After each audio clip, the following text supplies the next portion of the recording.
বিএনপির সাথে জামায়াতে ইসলামের কোনো ক্ষোভ দ্বন্দ্ব নেই, তবে তাদের দলে থেকে যারা অন্যায় করেছে তাদের বিরুদ্ধে বিএনপির শীর্ষ নেতাদের ব্যবস্থা নেওয়ার আহ্বান জানিয়েছেন ঢাকা মহানগরীর উত্তরের আমির সেলিম উদ্দিন।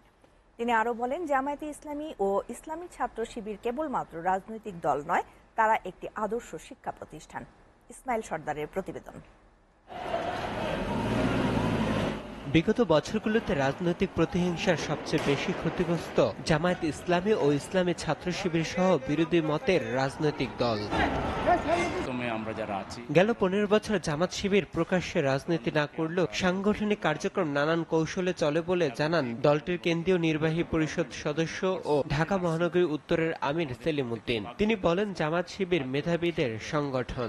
এক পা ফেলতে দেয়নি, পা ফেলতে গেলে আমাদের সামনে কাজ করে ফেলতে হয়েছে।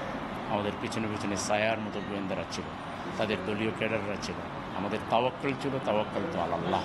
এটা আমাদের প্র্যাকটিক্যাল লাইফে আমরা প্র্যাকটিস করি। We are practising Muslim. So আমরা আমাদের কাজগুলো একেবারে গোড়া থেকে করি, মা বাবা সন্তানকে করে, পারিবারিক বৈঠকের মাধ্যমে করি। আমরা মাসে 3-4টা বৈঠক কমপক্ষে আমরা করি। প্রমাণিত হয়েছে যে শিবির একটা মেধাবী ছাত্রদের সংগঠন, অ্যাজ ওয়েল এজ একটা চরিত্রবান ছাত্রদের সংগঠন।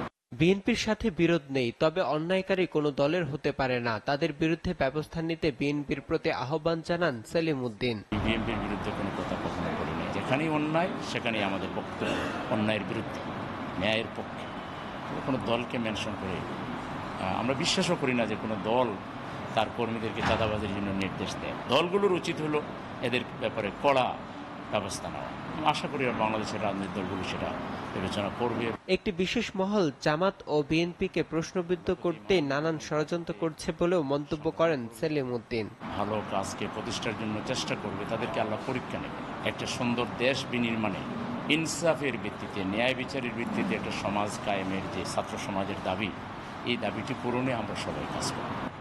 ইসমাইল সর্দার, এসএটিভি, ঢাকা।